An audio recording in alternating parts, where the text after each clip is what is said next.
সম্মানিত ভিউয়ার্স, আসসালামু আলাইকুম।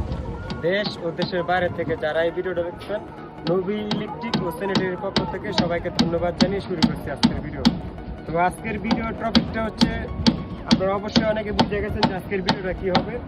আজকের ভিডিওটা হচ্ছে কি, আপনার ইলেকট্রিক্যাল ডয়ারিং ছাড়া কিভাবে আপনার সাদা পাইপ ফেলাইতে হয় শুধু বিল্ডিং এর ডয়ারিং দিয়ে। এই যে আমাদের এখানে কিন্তু কোনো ইলেকট্রিক্যাল ডয়ারিং নেই, মানে ইলেকট্রিক্যাল কোনো ডয়ারিং নেই, সম্পূর্ণ রুমের। আপনার রুম কত ফিট বাই কত ফিট, যেমন এই রুমটা আমার 10 ফিট 6 ইঞ্চি, এরকম হচ্ছে 12 ফিট বাই 12 ফিট। প্রথম শুরুতে আপনাদের এই রুমটাই দেখাই। এইটা হচ্ছে আমাদের একটা বেডরুম। ওই যে ওইটা হচ্ছে একটা বেডরুম, ওই পাশেরটা হচ্ছে একটা বেডরুম, ওই যে লাস্টের কিনারেরটা। ঠিক আছে, এটা হচ্ছে বারান্দা। বারান্দায় আমরা একটা লাইটিং এর পয়েন্ট রাখছি। আর আমরা এটা হচ্ছে ফ্যান বক্স রুমের, যেহেতু মালিক পক্ষ আমাকে বলছিল যে আপনি খাট কোথায় না কোথায় বসাই, আপনি ফ্যান বক্সটা মাঝে দেন, তো সেই জন্য আমি ফ্যানটা আমার রুমের মাঝখানে দিয়েছি। ঠিক আছে, এই যে এইখানে একটা বাকি লাইন পয়েন্টের কারেন্টের পয়েন্ট রাখছি, ওই জায়গায় একটা পয়েন্ট রাখছি, আপনার ওই দিকে একটা পয়েন্ট রাখছি, এই দিকে একটা পয়েন্ট রাখছি, আপনার মোটামুটি 4টা পয়েন্ট রাখছি। 4টা পয়েন্ট রাখার উদ্দেশ্য হলো আপনার 3টা লাইট হবে আর একটা সুইচ বোর্ডের জন্য যে কোনো এক পাশে হইব, এই জন্য আমরা 4টা পয়েন্ট রাখছি। এটা হচ্ছে এই রুমের মেইন লাইন, হচ্ছে এটা। এই রুমের মেইন লাইন হচ্ছে এটা, ওই যে এখানে সাব ডিস্ট্রিবিউশন বোর্ড বসবে ওই জায়গায় আমাদের। হ্যাঁ, আর এইটা হচ্ছে আমাদের আরেকটা রুম। এই যে এটা হচ্ছে আমাদের আরেকটা রুম, ওইদিকে একটা ড্রপ ফালানো আছে, এইদিকে একটা ড্রপ ফালানো আছে। আর এটারও মেইন লাইন এই যে সোজা আমাদের ওই সাব ডিস্ট্রিবিউশন বোর্ডে চলে গেছে। এইখানে আমাদের একটা এই রুমের মাঝের পার্টিশন, এই জায়গায় এটা হচ্ছে এই রুমের পার্টিশন। আর এটা হচ্ছে যে ড্রয়িং রুম যেটাকে বলা হয়, যেখানে প্রথম ঢুকতেই গেস্টে এসে এই জায়গায় বসবে, এই জায়গায় একটা ড্রয়িং রুম, তাই এই জায়গায় এখানে আমরা একটা ফ্যান বক্স রাখছি। তো এর মাঝে একটা আছে আপনার ঝাড়বাতির পয়েন্ট, আর ওইখানে হবে আমাদের ডাইনিং, এই জায়গায় হবে আমাদের ডাইনিং স্পেস, তাই এই যে এইখানেও একটা আমরা ফ্যান বক্স রাখছি। ঠিক আছে, আর এখানে হবে আমাদের 2টি টয়লেট, একটা কমন একটা পার্সোনাল। ঠিক আছে, আর ওইটা আমাদের একটা রুম, এটা আমাদের আরেকটা রুম, এটা আর একটা রুম, এটারও একটা বারান্দা আছে, যে বারান্দা আমরা লাইটিং এর পয়েন্ট রাখছি। আপনার ওই দিক থেকে সোজা আসবে, এটা হচ্ছে 2 ইউনিটের বাসা। ঠিক আছে, এটা হচ্ছে 2 ইউনিটের বাসা, ওই দিক থেকে আমার সোজা আসবে, গেট বরাবর আসা প্রথমে আপনার আগে ডাইনিং স্পেসের মধ্যে এসে বসবে, তারপর ডাইনিং পার হয়ে সোজা এই বরাবরই আমাদের এই যে রান্নাঘর, এটা হচ্ছে আমাদের রান্নাঘর।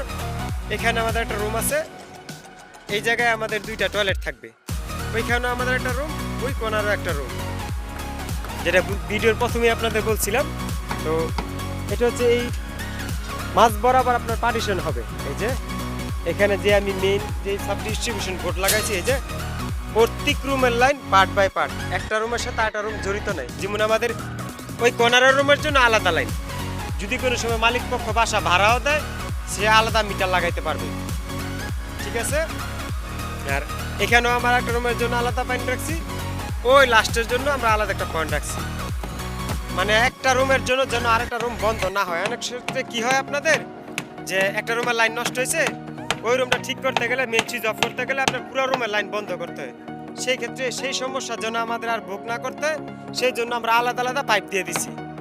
ঠিক আছে, এই বরাবর আপনার হচ্ছে এই পার্টিশন, এই যে ডকটা, এখানে আমাদের 2 ইউনিট, এই যে একটা দরজা, এখানে হবে একটা দরজা, এখানে হবে একটা দরজা। ঠিক আছে, এই সোজা বরাবর এই যে এটা হচ্ছে আমাদের এই ইউনিট, এটা হচ্ছে আমাদের আরেক ইউনিট। প্রত্যেকটা ইউনিটে আমাদের 3টা করে বেডরুম থাকবে, একটা ডাইনিং থাকবে, একটা ডাইনিং স্পেস থাকবে, 2টি টয়লেট থাকবে এবং একটি রান্নাঘর থাকবে। ঠিক আছে, তো এটা হচ্ছে এই রুমের সাব ডিস্ট্রিবিউশন বোর্ড বসবে আমাদের এই পাশে, ওই রুমের সাব ডিস্ট্রিবিউশন বোর্ড বসবে আমাদের ওই পাশে। আর এইখান থেকে 3টা আমরা পাইপ দিয়ে রাখছি ওই যে মেইন লাইনের জন্য, মেইন যেই ডিস্ট্রিবিউশন বোর্ড থেকে, ওই যে মেইন যেই ডিস্ট্রিবিউশন বোর্ড থেকে আমাদের 3টা পাইপ আসবে। অতএব যদি আমার একটা পয়েন্ট মিস্টেক হয়ে যায়, তাও আবার 2টা পয়েন্ট আমার আছে, এই জন্য আমরা 3টা পাইপ দিয়ে রাখছি মেইন ডিস্ট্রিবিউশন। অনেকে হয়তো একটা দেয় বা 2টা দেয়, কিন্তু আমি 3টা, আমার কাজের সুবিধার জন্য আমি 3টা দিয়ে রাখছি।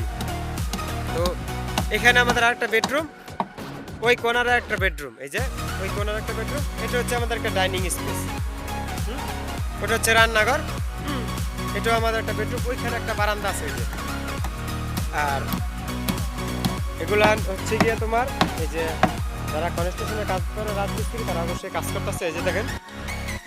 তো এখানে আমাদের 2টা টয়লেট হবে, এই জায়গায় হবে 2টা টয়লেট, ওইটাও একটা বেডরুম, ওইটাও একটা বেডরুম। আপনার এই যে প্রত্যেক রুমের জন্য আলাদা আলাদা পাইপ দিয়ে রাখছি, এমনকি আমি ডাইনিং এর জন্য এক্সট্রা পয়েন্ট দিয়ে রাখছি, এই যে ঠিক আছে। যেহেতু ওই রুমটা আপনাদের দেখাইতে পারলাম না, কারণ ওই রুমটা সেন্টারিং এর কাঠের জন্য আপনার রুমটা পয়েন্টটা ঘুরে গেছে। তারপরে ওই যে বারান্দার পয়েন্টটা দেখাইলাম। আর এইখানে হচ্ছে কি এই যে আপনার এই যে এই পাশে হচ্ছে কি এই যে আপনার, আমি যেহেতু এটা 5তলা ফাউন্ডেশন, হ্যাঁ আপাতত 3তলা হয়েছে, আমি আপনার হচ্ছে গিয়ে আরও 4টা পাইপ তার করা রেখে দিয়েছি। যখনই আরো 2তলা হবে তাহলে এই যে এই যে